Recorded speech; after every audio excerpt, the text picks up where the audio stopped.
Hello children, today we will start, okay, today we will do some left questions of exercise 7a. The first question is question number 14. Question number 14 क्या है 7a का? Chapter का नाम क्या है? Ratio and proportion. Ratio and proportion. ठीक है. Question क्या है? A map drawn to a scale of 1 centimeter to 10 kilometer measured by 24 centimeter by 18 centimeter. 24 centimeter by 18 centimeter. अच्छा, ये मैप जो किया गया है, कोई एक एरिया था, उसका कागज के ऊपर एक मैप तैयार किया गया है. ठीक है. अब इसमें क्या है? 1 centimetre is equal to 10 kilometre. Done. तो ये एक्चुअल में कितना हो गया? 180 किलोमीटर. ये एक्चुअल में कितना हो गया? 240 kilometre. Okay. If the areas of land and water represented are in the ratio 7:2. अब देखो, अब इसका जो एरिया बनाया गया है, area of land and water in ratio, जो एक्चुअल एरिया था और जो इस पेपर का एरिया है, वो दोनों का क्या क्या रेशियो निकाला गया, तो आया 7:2. अब देखो, ये 7 किसका होगा? एक्चुअल का होगा. क्यों? एक्चुअल लैंड बड़ा है तो उसका कितना होगा? बड़ा पार्ट होगा. और ये 2 वाला किसका है? जो कागज के ऊपर हमने मेजरमेंट करके मैप बनाया है वो होगा. ठीक है. Find in square kilometre and area. अब देखो, इसका जो एक्चुअल एरिया है आपको वो पता लगाना है. क्वेश्चन वापस से सुन लो. कोई एक लैंड का टुकड़ा है जिसको कागज के ऊपर बनाया गया है, तो 24 सेंटीमीटर बाय 18 सेंटीमीटर बना. अब 1 सेंटीमीटर इक्वल टू 10 किलोमीटर है, तो एक्चुअल डायमेंशंस कितनी बनी? इतनी बनी. अब आपसे पूछा गया है कि जो मैप वाला एरिया और एक्चुअल एरिया, उसका रेशियो दे रखा है ये. ठीक है. अब आपसे पूछा गया है कि एक्चुअल एरिया कितना है ये बताना है, वो भी किलोमीटर में. तो देखो, हमें पार्ट निकालना है. सीधी बात है, 7 का पार्ट निकालना है, 2 का पार्ट निकालना है. हमें 7 का पार्ट निकालना है. हमने रिमेनिंग क्वेश्चंस किए थे पिछले वाले, हमने पार्ट्स निकाले थे. तो 7 + 2 9. अब देखो, तो अपॉन में 9 आ जाएगा. आपको किसका पार्ट निकालना? बड़े वाले का पार्ट निकालना है. तो बड़ा कितना है? 7 multiply by total area. Total area कितना है किलोमीटर में? ये. अब देखो, यहां आ जाएगा 240 मल्टीप्लाई बाय 180. टोटल एरिया से पार्ट निकलेगा. ठीक है. डन. अब देखो, 9 1 जा 9 2 जा. डन. 7 2 जा 14 मल्टीप्लाई बाय 240. 14 0 जा 7 2 जा 14 एक 0 हो जाएगा. ठीक है. और ये 240 0 0 14 4 जा 56. ओके. 42 जा 28 + 5 33. ये 56 का 6 आएगा. तो ये हो जाएगा उसका एरिया. एरिया कितना हो जाएगा? 33,600 kilometre square kilometre. Done. Now question number 15. Okay. अब क्वेश्चन नंबर 15 के बहुत सारे पार्ट दे रखे हैं. देखो,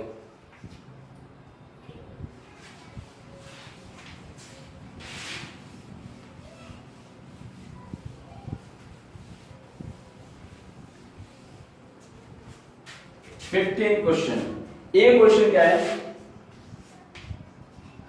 इंक्रीज 180 इन द रेशियो 6:9. अब देखो बच्चों, 180 को इंक्रीज करना है. 180 को इंक्रीज करना है. ठीक है. इंक्रीज करने के बाद में उनका रेशियो जो है वो बन जाएगा 6:9. ठीक है. अब देखो, इंक्रीज किसको करना है? 180 को. तो अभी हमने बोला कि ये रेशियो में जो बड़ा वाला पार्ट होता है वो बड़े का होता है और छोटे वाला पार्ट छोटे का होता है. तो 180 को इंक्रीज करोगे तो और बड़ा नंबर मिलेगा. ठीक है, माना 180 को x इंक्रीज किया, ठीक है, और ये तो 180 का 180 रहेगा।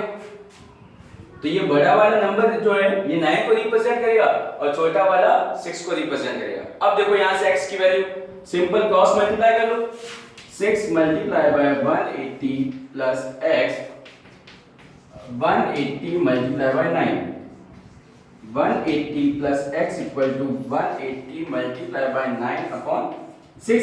ये मल्टीप्लाई में डिवाइड में जाएगा, 6 3 जा 18, 30, 180 plus x equal to 270, then x की वैल्यू आएगी 270 माइनस 180, तो x की वैल्यू कितनी रहेगी 90।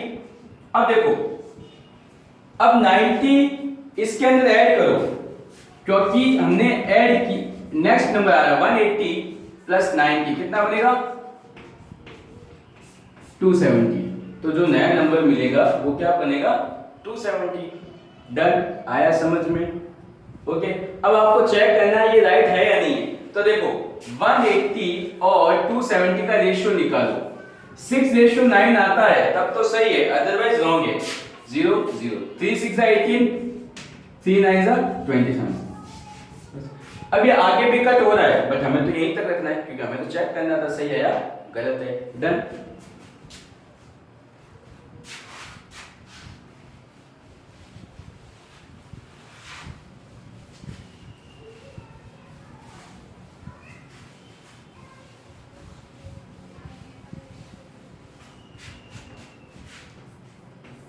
B part, decrease 900 in the ratio 5:3। अब देखो अगर फर्स्ट वाला ए क्वेश्चन समझ में आया तो ये भी आएगा, डिक्रीज 900 इन द रेशियो 9:3। ठीक है, अब देखो डिक्रीज करना है तो डिक्रीज करने पे जो नया नंबर मिलेगा वो कम मिलेगा। ठीक है, तो ये 900 तो हो गया 9 का, अब 900 में से कुछ डिक्रीज करना है। ठीक है, ये लो भाई, अब देखो वापस cross multiply, 9 multiply by 900 minus x, 900 multiply by 3, 900 minus x, 900 multiply by 3 upon 9, 9 गया अपॉन में, ये कट हुआ 100 टाइम। ठीक है, 900 minus x equal to 300। Done. अब इस 300 को इधर लेके आ गए, प्लस का था माइनस का बन गया, और इस x को वहां ले गए तो ये माइनस का था प्लस का बन गया, तो x की वैल्यू कितनी आ गई 600। तो आपने कितना डिक्रीज किया 600, तो नया नंबर कितना मिला 900 माइनस 600, तो ये आ गया 300।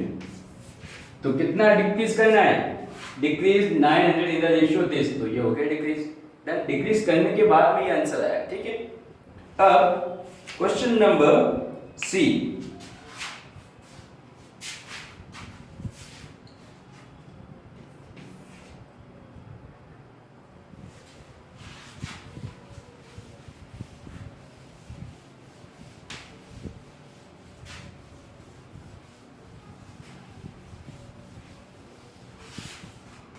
C question is find the multiplying factor, find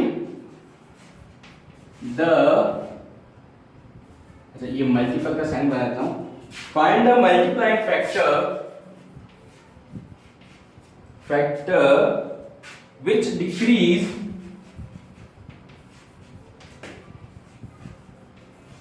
which decrease 120 kg to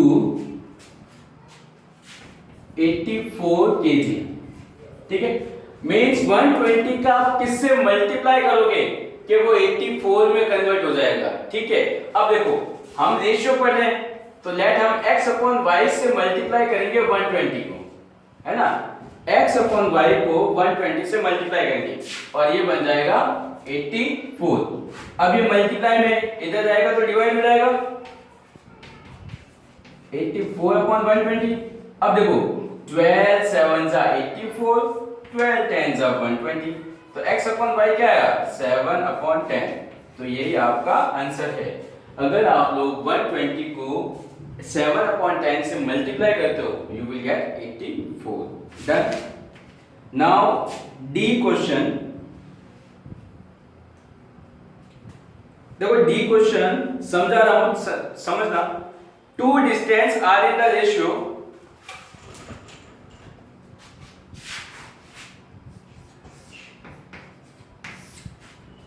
two distance are in the ratio 15:8. It means 15/8. Okay. The larger is 60 kilometre. अब जो लार्जर है वो 60 किलोमीटर है, तो लार्जर तो ये 60 तो इसी का होगा.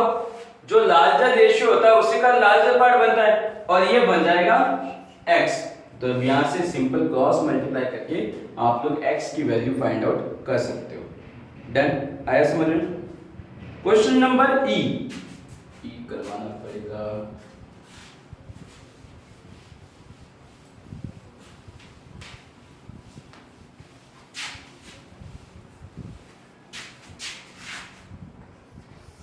E.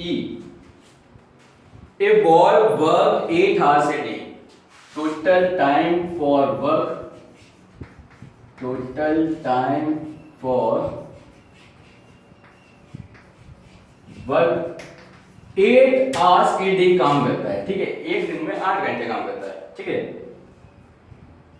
Did his earning changes when the pay was raised from 50 hour to 500 per day. 50 hour. देखो अब उसका एक दिन में कितने घंटे काम करता है? 8. पे फॉर 1 hour, पे फॉर 1 hour 50 रुपीज. तो टोटल पे फॉर डे या 8 hour इज 50 मल्टीप्लाई बाय 8. तो कितना बना? 400 बना. अब पूछा क्या गया है? In did his earning changes the payment rate from 15 hour to 500 per day in what ratio. अब देखो न्यू सैलरी या न्यू पेमेंट ₹500. अब देखो क्वेश्चन क्या है, वापस सुनो. एक बॉय है जो कहीं पे काम करता है, दिन में 8 घंटे काम करता है. ठीक है. 1 घंटे का चार्ज है 50 रुपीज, मतलब 8 आवर्स को इसका कितना मिलेगा? 400 रुपीज मिलेगा. ठीक है. अब उसकी सैलरी बढ़ के 500 रुपीज हो गई एक डे की. अब टोटली बता दिया कि एक डे का तुझे 500 रुपीज दिया जाएगा. तो उसकी सैलरी कितनी इंक्रीज हुई इन रेशियो? तो जो इंक्रीज हुई वो ऊपर, जो पहले थी वो नीचे. आपको तो रेशियो लगाना है new salary to old salary, है ना. New salary 500, old salary 400. 0 से 0 घटा तो आया 5/4. तो रेशियो बनेगा 5:4. ओके, आया समझ में? नाउ क्वेश्चन नंबर 16 आपको करवाया जाएगा and question number 17 will be homework.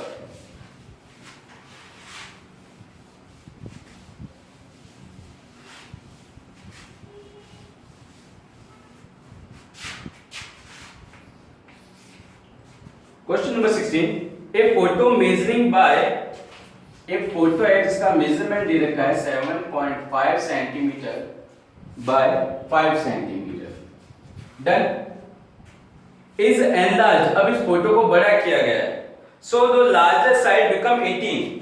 जो ये लार्जर साइड है ये 18 सेंटीमीटर बन जाएगी. तो ये कितनी बनेगी आपको नो डाउट ये फाइंड करनी है. ठीक है. What does the shorter side become? Okay. And in what ratio is the area increased? अब देखो दो क्वेश्चन है इसमें. एक फोटो फ्रेम है जिसकी मेजरमेंट है 7.5 सेंटीमीटर बाय 5 सेंटीमीटर. अब उसको एनलार्ज किया गया. जो लार्जेस्ट साइड है उसको 18 सेंटीमीटर बनाया गया. तो आपको पूछा गया तो बड़े वाले की साइज कितनी ये बताओ, छोटे वाले की कितनी साइज बड़ी ये बताओ, और इनका एरिया का रेशियो क्या है ना. What in what ratio the area increase. अब देखो 7.5/5 जो फोटो फ्रेम है उसका रेशियो निकालो, और ये 18 बढ़ेगा है तो ये तो हो गया x हो गया. हमें पता नहीं है तो x की वैल्यू क्या रहेगी? 18 मल्टीप्लाई बाय 5/7.5. पॉइंट को हटाया यहाँ 10 आएगा. 15 5 जा 75, अच्छा ये तो 5 के टेबल से कटेगा ही नहीं, 15 के टेबल से नहीं कटेगा, 5 15 जा 5 2 जा 5 1 जा 5 3 जा 3 1 जा 3 16 जा, तो x की वैल्यू आ गई 12 सेंटीमीटर। ठीक है, तो देखो पहले तो थी ये 7.5 बाय 5 की, बाद में बनी है 18 मल्टीप्लाई बाय 12 की।